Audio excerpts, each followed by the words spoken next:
Hey everybody, it's Luke with Swift Sites. Previously we looked at generating development analysis and land analysis on a particular parcel. I did want to show people who were interested in this how to create an assemblage. So if you're looking at multiple parcels, how to run a report on those multiple parcels all at the same time.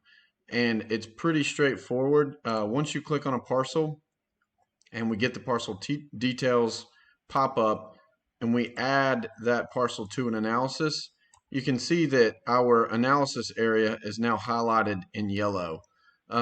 We can, as long as we're clicking on parcels that are adjacent to our land analysis area, we can add those to our analysis. So as I can keep on adding parcels to this assemblage, and we will be able to see those parcels pop up in our analysis dialog box. So we could remove those as well.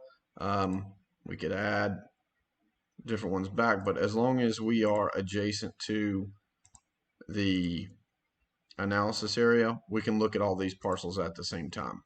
And if this were going to be a development plan that we would come in and provide, a rezoning so that all of this is zoned exactly the same, you can do that here as well. So you can manually override all these zonings before you generate the land analysis. But that was just a real quick demonstration on how to do an assemblage.